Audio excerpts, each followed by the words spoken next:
अस्सलामुअलैकुम जी, कैसे हैं आप लोग। तो आप देख रहे हैं हमारा यूट्यूब चैनल कुकिंग विद मेरा स्टाइल। तो आज मैं लेकर आई हूँ आप लोगों के लिए बहुत ही मज़ेदार सी चटखारेदार बीफ चॉप की रेसिपी। मटन चॉप्स तो सभी बनाते हैं, लेकिन आज हम बनाएंगे बीफ चॉप्स, जो कि बहुत ही ज़्यादा मज़ेदार और क्रिस्पी सी बन के रेडी होगी। ऊपर से क्रिस्पी होगी, अंदर से जूसी। तो चलिए रेसिपी बनाना स्टार्ट करते हैं। हमने जो है बीफ की चॉप्स ले ली हैं 600 ग्राम के बराबर क्वांटिटी में। अगर मैं यह करें तो, और अगर वैसे ही देखें तो ये देखिए 4 चॉप्स हैं, और ये कम या ज़्यादा इसका वज़न हो सकता है। तो ये इस तरीके से अच्छे से मैंने वॉश कर ली थी, और इस पे जो थोड़ी थोड़ी चर्बी लगी हुई थी वो मैंने हटाई नहीं है, वो इसी में लगी हुई है, ताकि जब हम इसे कुक करेंगे तो ये मेल्ट होकर मज़ेदार सी टेस्टी सी हमारी चॉप्स बन के रेडी होंगी। अब हम कर लेते हैं इसकी मैरिनेशन।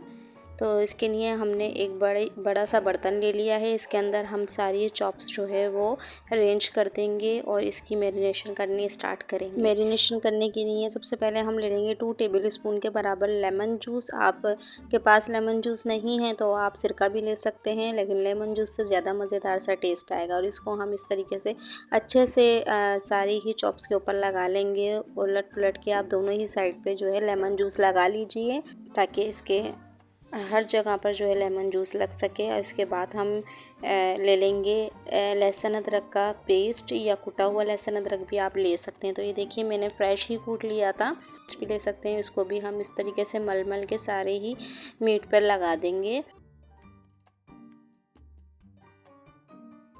ताकि दोनों ही साइड लहसुन अदरक का पेस्ट लग सके। तो देखिए जी, दोनों साइड पे मल के लगा दीजिए आप लहसुन अदरक के पेस्ट को।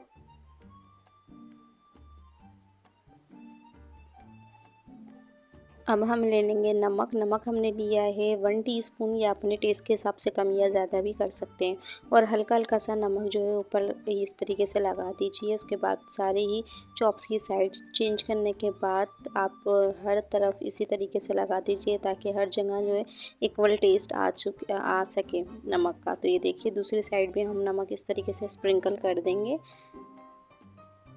नमक की क्वांटिटी आप कम या ज़्यादा अपने टेस्ट के हिसाब से कर सकते हैं।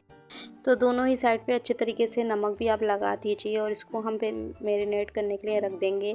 आप इसे ओवरनाइट भी रख सकते हैं, आप 3 से 4 घंटे भी रख सकते हैं, और टाइम नहीं है तो आप इसे 1 घंटा भी रख सकते हैं। तो अच्छे तरीके से देखिए मल के सारी ही चीज़ें लगा दीजिए, ताकि इसमें बहुत ही अच्छा सा टेस्ट आ जाएगा। और इसको कवर करके हम रख देंगे। जितना आपके पास टाइम है उतना आप रख सकते हैं। तो ये देखिए जी, चॉप्स को हम रख देंगे फ्रिज में, क्योंकि गर्मी का सीज़न है। अगर विंटर में आप बना रहे हैं तो आप इसे बाहर भी रख सकते हैं। तो अब हम इसको रख लेंगे साइड में, और इसकी हम बैटर बना के रेडी कर लेंगे। जिसके लिए हमने खाली बाउल लिया है, इसके अंदर हम डाल देंगे हाफ़ कप के बराबर बेसन। इसको अच्छे से आप छान लीजिएगा। इसके साथ ही हम ऐड कर देंगे नमक। नमक मैंने लिया है 1/2 टीस्पून, या अपने टेस्ट के हिसाब से ऐड कर सकते हैं। हल्दी पाउडर ली है मैंने 1/2 टीस्पून, ये भी हम ऐड कर देंगे। इसके साथ ही हम डाल देंगे लाल मिर्चों का पाउडर 1 टीस्पून, और साथ ही हम ले लेंगे तिक्का मसाला 1 टेबल स्पून के बराबर, 1 खाने का चमचा। और साथ ही हम डाल देंगे धनिया पाउडर, ये भी हमने ले लिया है 1 खाने का चम्मच। और ये ले ली है अजवाइन 1/4 टीस्पून। साथ ही हम ले लेंगे ज़ीरा, कुटे हुए ज़ीरे ले लिए हैं मैंने 1 टीस्पून के बराबर। साथ में कुटे हुए धनिए ले लिए हैं 1 टेबल स्पून के बराबर। और उसके साथ ही मैंने ले लिया है फूड कलर। फूड कलर आप कोई भी ऐड कर सकते हैं, येलो या ऑरेंज। और इसे डालने के बाद पहले हम ड्राई मिक्स कर लेंगे सारे ही मसालों को। उसके बाद हम थोड़ा थोड़ा पानी डाल के इसका गाढ़ा बैटर बना लेंगे। बहुत पतला बैटर नहीं बनाना है, गाढ़ा सा बैटर बनाना है। तो ये देखिए जी, पानी की क्वांटिटी जो है वो इतनी रखिएगा ताकि ये बहुत पतला बैटर नहीं बने, गाढ़ा सा बैटर बन जाएगा, ताकि हम जब चॉप्स पे लगाएं तो ये उतरे नहीं। तो ये देखिए जी, हमारा बैटर बनके रेडी हो गया है।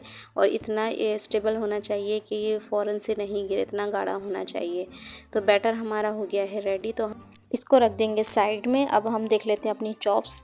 2 से 3 घंटे गुजर गए थे तकरीबन और हमारी चॉप्स का कलर देखिए बिल्कुल से चेंज हो चुका है और अच्छे से ये मैरिनेशन हो चुकी है। तो ये देखिए मैरिनेट होने के बाद इसका कलर किस तरीके से हो गया है। अब हम इसको जो है वो गला लेंगे। तो हम गलाने का काम करेंगे कुकर में, क्योंकि ये अगर हम ऐसे ही फ्राई करेंगे तो ये अंदर तक से नहीं गलेगी, क्योंकि ये बीफ की चॉप्स है। तो ये देखिए जी अच्छे से जब मैरिनेशन हो जाए इस पर, तो अब हम ले लेंगे एक अदद कुकर। उसके अंदर सारी ही चॉप्स जो हैं हम सेट कर देंगे। तो ये देखिए जी इस तरीके से। अब हम इसमें ऐड कर देंगे 1 कप के बराबर पानी। ये छोटा कप है तो मैंने 2 कप डाले थे, तो मेजरिंग अगर कप से आप ऐड करें तो 1 कप इनफ रहेगा। इसमें आपका जो ये चॉप्स हैं वो गल भी जाएंगी और ये जलेंगी भी नहीं। तो ये देखिए कवर लगा के हम रख देंगे, लगा के तकरीबन 20 मिनट के लिए। 20 मिनट के बाद इसका आप टेक्सचर देखिए कितनी अच्छी सी ये गल चुकी हैं और बहुत ही मज़ेदार सी खुशबू आ रही थी। और माशाल्लाह से इसका लुक देखिए इतनी गल गई हैं कि ये टूट रही हैं 20 मिनट में। 20 मिनट से ज़्यादा आपने नहीं रखना है, वरना ये जल भी जाएंगी और बहुत ज़्यादा कुक हो जाएंगी, फिर ये फ्राई नहीं हो सकती हूँ। ये देखिए इसका जो अपना घी था वो निकल गया है। तो अब हम इसको निकाल लेंगे एक बड़े से थाल में, ताकि ये थोड़ी सी ठंडी हो जाए। फिर हम इसके ऊपर बैटर अप्लाई करेंगे जो हमने बना के रखा है। तो ये देखिए अच्छे से इतनी गल गई है कि मीट जो है वो टूटना शुरू हो गया है। तो ये देखिए जी मैं ज़्यादा इसको हाथ उठा नहीं रही हूँ, बहुत हल्के हाथ से आप इसके ऊपर जो है आप सारे ही बैटर लगा लीजिए ठंडा होने के बाद। तो देखिए जी बैटर की कंसिस्टेंसी इतनी ही होनी चाहिए, ना बहुत ज़्यादा गाढ़ा होना चाहिए और ना ही बहुत ज़्यादा पतला। पतला होगा तो ये इस पर स्टिक नहीं करेगा। तो ये देखिए इस तरीके से स्पून की हेल्प से आप सारी ही चॉप्स के ऊपर ये बैटर लगा लीजिए।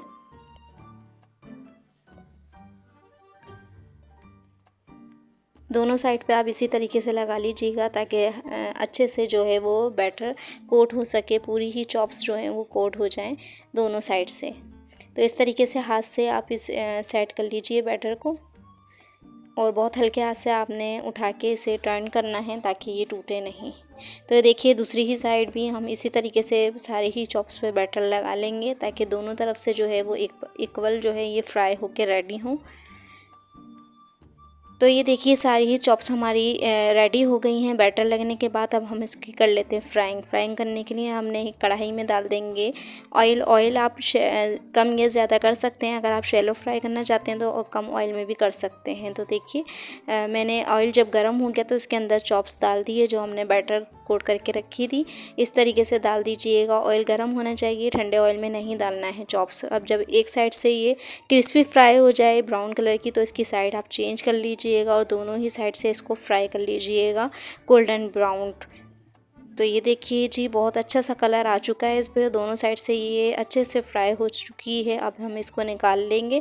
इसी तरीके से सारी ही चॉप्स हम फ्राई करके रेडी कर लेंगे। एक साथ बहुत ज़्यादा नहीं डालनी, वरना ये टूट जाएंगी। तो इस तरीके से आप एक एक करके इनको फ्राई कर लीजिए। और माशाल्लाह माशाल्लाह से देखिए इस तरीके से हम प्लेटर में इसे कर लेंगे सर्व। इसे रायते के साथ, सलाद के साथ या ग्रीन चटनी के साथ आप सर्व कर सकते हैं। माशाल्लाह से इनका लुक देखिए कितना ही खूबसूरत आया है। इसके ऊपर हम ऐड कर देंगे थोड़ा सा लेमन जूस, जिससे इसका टेस्ट मज़ीद बढ़ जाएगा। और साथ ही हम इस पर स्प्रिंकल कर देंगे चाट मसाला।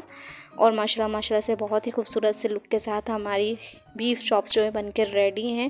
फ्रेंड्स अगर आप मेरे चैनल पे न्यू हैं और मेरी रेसिपी फर्स्ट टाइम देख रहे हैं तो मेरे चैनल को लाइक शेयर और सब्सक्राइब लाजमी करके जाइएगा। तो ये देखिए जी मैं इसे तोड़ के भी दिखाती हूँ। माशाल्लाह से बहुत ही टेस्टी मज़ेदार, ऊपर से क्रिस्पी और अंदर से सॉफ्ट मज़ेदार जूसी सी हमारी बीफ चॉप्स बनकर रेडी हो गई हैं। और ये देखिए कितने अच्छे से ये गल चुकी है, बगैर किसी टेंडराइज़र के मैंने ये गला के दिखाई है आपको। अच्छे तरीके से कुकर में ये इस तरीके से गल चुकी है। आप भी बना कर ट्राई कीजिएगा, मुझे कमेंट्स में लाजमी बताइएगा कि आपको मेरी रेसिपी कैसी लगी। बहुत ही मज़ेदार और टेस्टी सी रेसिपी है, बना के एक मरतबा तो ज़रूर ट्राई कीजिएगा। तो ये देखिए जी thank you for watching my video के जी अल्लाह हाफिज़।